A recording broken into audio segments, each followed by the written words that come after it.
வணக்கம் குளோரியானி.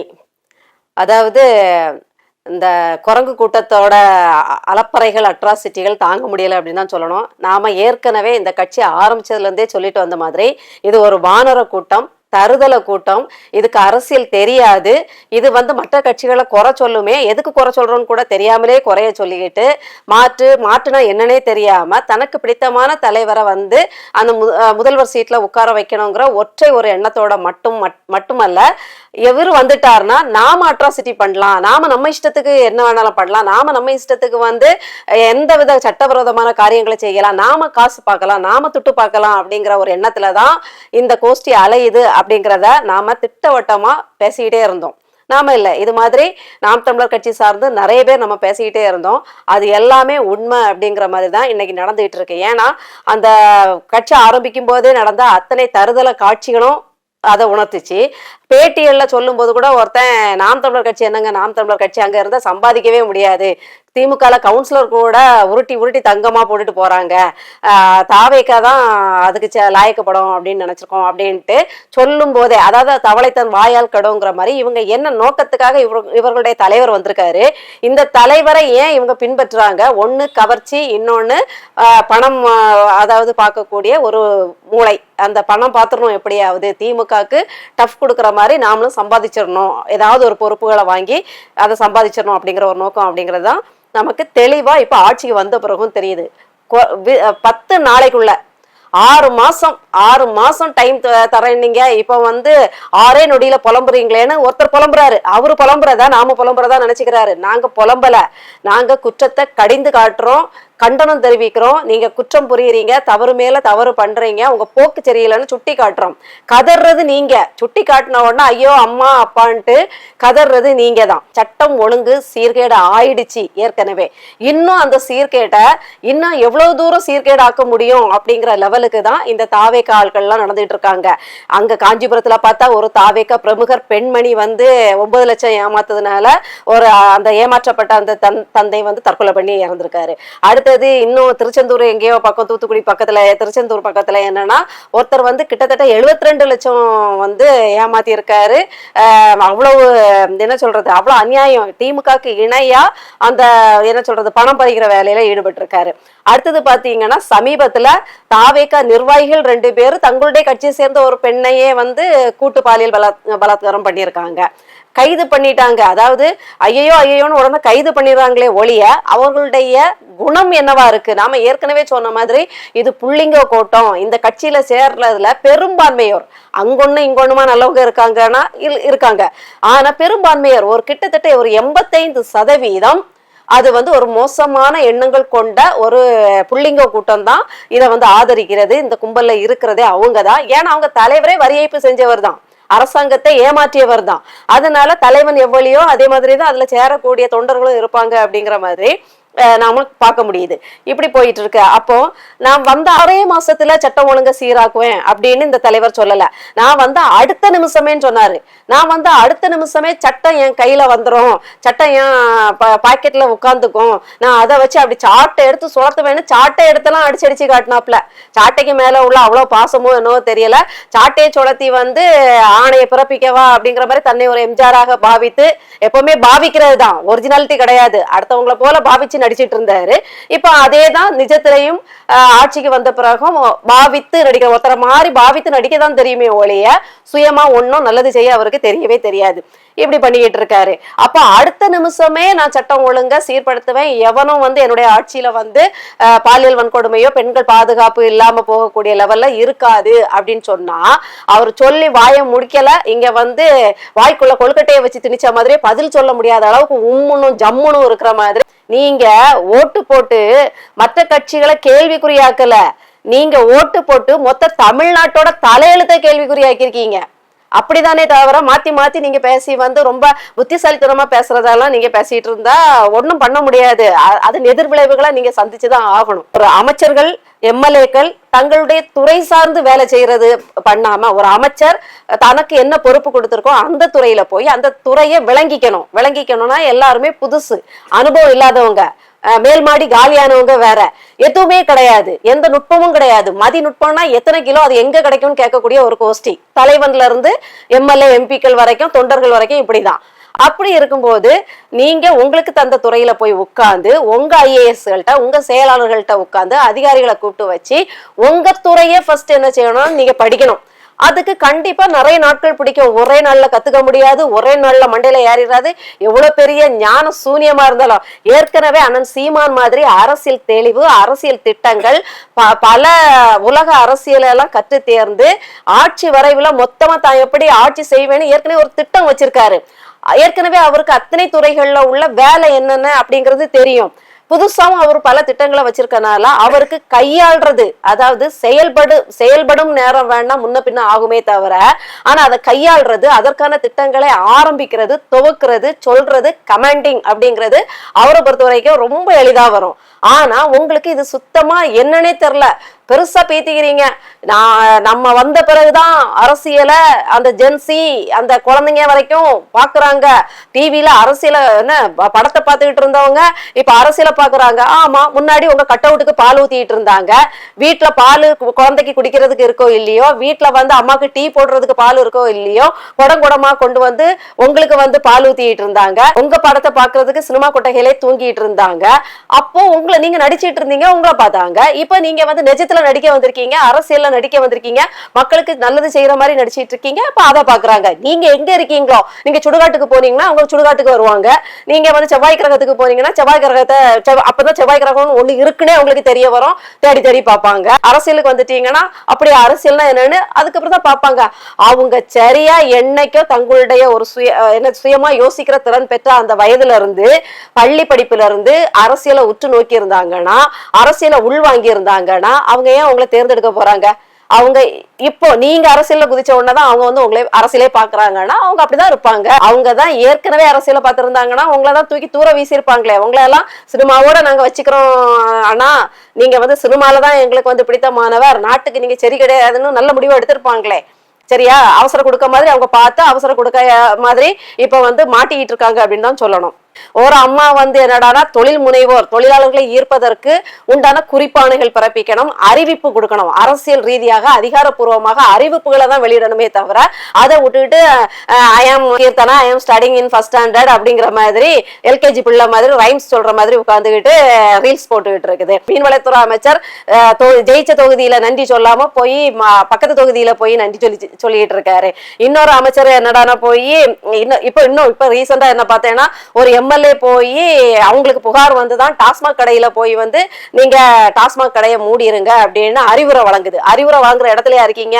அந்த இடத்துல அந்த டாஸ்மாக் சட்டப்படி இல்லைங்கிறத நீங்க தெரிஞ்சுக்கிட்டு அதை என்ன செய்யணும்னா எழுத்துப்பூர்வமா உங்களுடைய அந்த மது விலக்குத்துறை அமைச்சரை போய் சந்திச்சு நீங்க அதை மூட வைக்கணும். ஆணை, எழுத்துப்பூர்வ ஆணைப்படிதான் அந்த டாஸ்மாக்க மூட முடியுமே தவிர உங்க வாய்மொழி உத்தரவெல்லாம் கேட்டு அதை வந்து மூட முடியாது. அதுவும் ராணிப்பேட்டையில நாம் தமிழர் தாரிகா சல்மான் அவர்களோட பேரை கொலப்படி பண்ணணுங்கிறதுக்காக அதே உச்சரிப்புல வர மாதிரி என்ன தாகிரா அப்படிங்கிற அந்த பேர்ல அதே உச்சரிப்புல வந்து மக்கள் குழம்பியே சாகணும் அப்படிங்கிற மாதிரி அப்படி கிடைச்சதா லட்டு அப்படிங்கிற மாதிரி தூக்கி போட்டீங்க.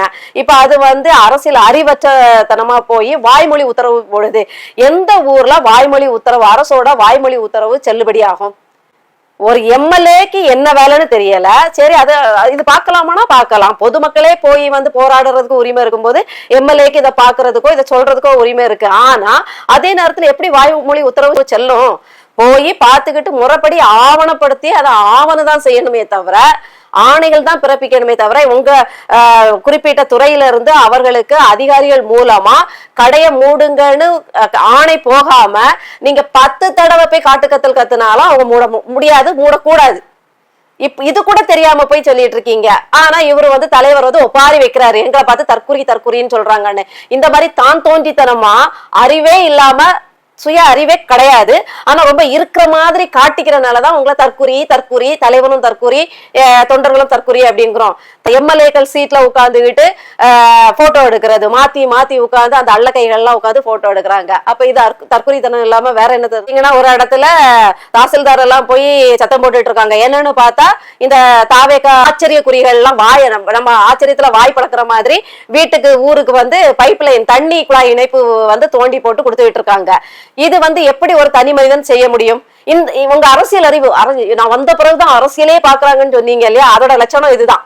வாயை பழந்துகிட்டு இந்த பட்டி காட்டா முட்டாய் கடைய பார்த்த மாதிரி, அற்பனுக்கு வாழ்வு வந்தா அர்த்தராத்திரி கொடை பிடிப்பாங்கிற மாதிரி இவங்க வந்து தனியா வந்து நாம ஆதரிக்கிற தலைவர் வந்துட்டாருன்னா நம்ம என்ன வேணாலும் செய்யலாம் அப்படின்னு நினைச்சுக்கிட்டு, இதான் உங்களோட அரசியல் புரிதல் தான் இது. அப்படியே தோண்டி தண்ணீர் அத ஒரு அதிகாரி முறைப்படி வந்து கேட்டா அவ்வளவு தெனாவட்டு கேள்விகள். நாங்க 3 மாசத்துக்கு முன்னாடியே மனு போட்டோம், எங்க போயிருந்தீங்க, நாங்க அப்பவே இதை கோரிக்கை வச்சிருந்தோம், நீங்க நிறைவேற்றல அப்படின்னு. அதாவது ப்ரொசீஜர் படி புரோட்டோகால் படி தான் வரும். அது எப்படி நீங்க மனு போட்ட உடனே சரி 3 மாசத்துக்கு முன்னாடியே போட்டுன்னு வரல, அப்ப அது கிட்டத்தட்ட திமுக ஆட்சியில வருது. ஒரு வாரம் 2 வாரம் பாத்துக்கிட்டு அப்ப போட வேண்டியதானே? அப்ப தெரியும், தூக்கி வச்சு நல்லா நைய படைச்சு வச்சிருவாங்க அப்படிங்கறது நல்லா தெரியும். அதனால உங்க தலைவர் வந்த உடனே என்னவோ உங்க கைகள்ல நீங்க எல்லாரும் முதல்வர் ஆயிடுறீங்க, உங்க கைகள்லயே ஆணைகள் வந்து அப்படியே குடிகொள்ற மாதிரி நடந்துக்கிறீங்க. இப்படி ஒரு அறிவு கட்டத்தனமா செஞ்சா அப்புறம் தற்குறின்னு சொல்லாம உங்களை என்ன ஆச்சரியக்குறின்னு சொல்லுறது உங்க தலைவர் மட்டும் தான் சொல்லிக்கணும் உங்களை ஆச்சரியக்குறின்ட்டு. எங்களுக்கு நீங்க தற்குறியை விட கேவலமா இன்னும் ஏதாவது கிடைக்குதா வார்த்தைகள் தேடி கண்டுபிடிச்சு சொல்றோம், இன்னும் பொருத்தமா கிடைக்கும் அதையும் நாங்க சொல்றோம். தூர்ந்து போன சக்தின்னு சொன்னாரு திமுகவை பார்த்து. அது தீய சக்தியானா திமுக தீய சக்தி தான், மாற்றுக்கிறதே இல்லை. ஆனா தூர்ந்து போற சக்தி நீங்க தான். தூர்ந்து போறதுன்னா செதிலா வந்து சிதிலம் அடைஞ்சு போறது. நல்ல ஒர்க்கிங் கண்டிஷன்ல இருக்கும், பயன்படவே இல்லை, அதால எந்த பிரயோஜனமும் இல்லைன்னா அது வந்து பொலன்னு உதிர்ந்து போயிடும். அந்த மாதிரி உதிர்ந்து போற சக்தி தான் நீங்க. அதே மாதிரி ஒரு பாட்டி ஒப்பாரி வைக்கிறாங்க. கோபிச்செட்டிப்பாளையத்துல என்னன்னா ஒரு வயசான அம்மாவோட தள்ளுவண்டி கடையா இடிச்சுக்கிட்டு இஷ்டத்துக்கு போயிருக்கீங்க.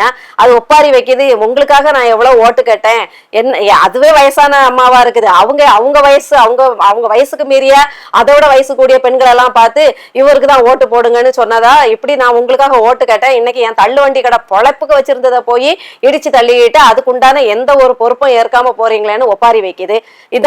இது ஆச்சரியப்பட வேண்டிய ஆச்சரியக்குறிகள் தான், வேற என்ன பண்ண முடியும்? அடுத்தது பாத்தீங்கன்னா பள்ளிக்கூடத்துல போய் கட்சி சார்ந்து எதையுமே பேசக்கூடாது. ஆனா நீங்க வந்து கட்சி சார்ந்து போய் குழந்தைகள்கிட்ட இவரை தெரியுமானா எல்லாருக்கும் தான் தெரியும். அதான் நடிச்ச ஊரை ஏமாத்தி வச்சிருக்கீங்களா, எல்லாருக்கும் தெரியும். பிடிக்குமான்னு கேட்டுக்கிட்டு உங்களுக்கு முதல் நாள் வரும்போது பரிசு தரணும், அதனால பரிசு தர வந்திருக்கோம் அப்படின்னு. எந்த பள்ளிக்கூடத்திலையும் எந்த அரசு கல்லூரிகள்லையும் கட்சி சார்ந்து போவே கூடாது. இது முதல்வரோட வேலை. அதாவது முதல்வர் இப்படி ஒரு ஆணை பிறப்பிச்சிருக்காரு, அரசு சார்ந்து போய் எல்லா அரசு பள்ளிகள்லயும் இந்த குழு வந்து பரிசு கொடுக்கும் அப்படின்னு அவர் அதிகாரப்பூர்வமா அறிவிச்சால் ஒழிய தனிப்பட்ட ரீதியில கட்சி சார்ந்து போய் செய்யவே கூடாது. ஆனா தான் தோண்டித்தனமா செய்யறது. கோட் சூட்டு போட்டா நான் என்ன போடக்கூடாதா அப்படின்னு கேக்குறீங்க. நீங்க தாராளமா போடலாம், யாரும் போட வேண்டாம்லாம் சொல்லல. நீங்க வந்து அதை வந்து ஒரு வித்தியாசமா வேணும்னே பேசும் பொருளை ஆக்கணும்னு போட்ட மாதிரி தோணுனால்தான் அதை பேசுறோம். அதுக்கு நீங்க ஒரு எடுத்துக்காட்டு சொல்றீங்க, நானெல்லாம் போடக்கூடாதா, இதெல்லாம் அதிகார வர்க்கம் தான் போடணுமா, ஆளும் வர்க்கம் தான் போடணுமா அப்படின்னு. அட தலைமைய நீங்களே வந்து ஏற்கனவே பணபலம் வாய்ந்தவர்களா இருந்தவர் தான். அவங்கதான் போடணுமா, நான் போடக்கூடாதாங்கிறதுக்கு நீங்க ஒன்னும் செருப்பு தச்சுக்கிட்டு இருந்த ஆபிரகாம் லிங்கன் இடத்துல இருந்து வந்து இந்த உயரத்துக்கு வரல. நீங்க ஏற்கனவே உச்சாணி கொம்புல இருந்து தான் வந்திருக்கீங்க. உங்க வாயாலே சொல்லியிருக்கீங்க உச்சத்துல இருந்தேன்ட்டு. உச்சத்துல இருந்து உச்சகட்டத்தை விட்டுக்கிட்டு தான் இங்க வந்திருக்கீங்க. அப்ப ஏற்கனவே நீங்க பண பலத்துல நிரம்பியவர் தான். இப்போ உங்களுக்கு நீங்க சொன்ன மாதிரி ஆளும் அதிகாரமும் என்னது அதிகார பலமும் உங்களுக்கு கிடைச்சிருக்கு. அப்ப சரியா தானே போட்டிருக்கீங்க. நீங்களே அந்த அதிகாரத்துக்குள்ளதான் வந்து போட்டிருக்கீங்க. இதுக்கு முன்னாடி நீங்க போடல. ஏதோ இந்த என்ன சொல்றது, திரைப்படம் சார்ந்த விழாக்களுக்கு கூட ஏதோ பிச்சைக்கார மாதிரி ஒரு சட்டை போட்டுதான் வருவீங்க. தலை அங்க இங்கேயா இப்படி குத்தி நிற்கும், அந்த மாதிரிதான் வந்திருப்பீங்க. இந்த பதவி அதான் நாங்க அற்பனுக்கு வாழ்க்கை கிடைச்சாங்கிறோம்ல, நீங்க அற்பத்தனமா அப்படியெல்லாம் ஏழையெல்லாம் இருக்கல, அப்பவே நீங்க பெரிய பணக்காரர் தான். ஆனா கிடைச்சது குருட்டாம்போக்குல கிடைச்சிச்சு இல்லையா, கிடைச்ச உடனே தலகால் புரியாம நீங்க போட்டுக்கிட்டு, நீங்க போடுறதுல தப்பையில போடுங்க. நீங்க வேர்க்க போட்டுட்டு இருக்க போறீங்க, அப்புறம் குழு ஏசியில போய் உட்கார போறீங்க. உங்களுக்கு வேர்க்க போகுதா? வீட்டுல ஏசி, கார்ல ஏசி, அலுவலகத்துக்கு போனா ஏசி. அதனால உங்களுக்கு கோட் சூட் போடுறதுல எந்த பிரச்சனையும் வரதுக்கு வாய்ப்பு இல்லை. நாங்க அதுல பொறாமப்படுறதுக்கும் எதுவும் இல்ல, நாங்களே போடுவோம். எங்க வீட்லயே கோட் சூட் போய் எல்லாரும் போடுவாங்க. கல்யாணத்துக்கு எல்லாரும் போடுறாங்க. முன்னாடி எல்லாம் வேட்டி சட்டை போட்டது இன்னைக்கு வந்து யாரா இருந்தாலும் கோட் சூட் போடதான் செய்யறாங்க. அது இன்னாருக்கு தான்ட்டு இப்போ மாற்றப்பட்ட பொருள் ஒன்றும் கிடையாது. ஆனா நீங்க சொல்ற எடுத்துக்காட்டு உங்க தற்குறித்தனத்துக்கு உள்ள ஒரு உங்க தற்குறித்தனத்துக்குள்ள ஒரு தன்மையை தான் சொல்றேன். அதிகார வர்க்கம் தான் போடணுமா, நான் போடக்கூடாதானா? நீங்க ஏற்கனவே அதிகார வர்க்கத்துக்குள்ள வந்துட்டு தான் இந்த துணியை போட்டிருக்கீங்க. இந்த ஆடை அலங்காரமே உங்களுக்கு இந்த அதிகார பலம் வந்த பிறகுதான் நீங்க மாத்தி போட்டிருக்கீங்க. அதனால நீங்க மத்தவங்களை குத்தி காட்டுறதா சொல்லி உங்களையே குத்திக்காதீங்க அப்படிங்கறதான் நாம சொல்ல வரோம். அடுத்தது பாத்தீங்கன்னா, உங்க வேட்பாளர் ஒருத்தரே தோத்து போனதுக்கு ஒரு காரணம் சொல்றாரு. நாம எல்லா இடத்துலயும் தொகுதியிலயும் 2000 ரூபாய் கொடுத்தாங்க, நம்ம தொகுதியிலயும் கடைசி 2 நாள் கோட்டை விட்டுட்டோம்.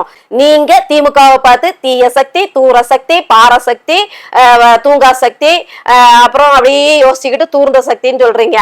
அப்ப நீங்க என்ன சக்தி? ஏற்கனவே நான் உங்க சக்தியை சொல்லிட்டேன். அமானுஷ்ய சக்தி, அபசகுன சக்தி, துஷ்ட சக்தி.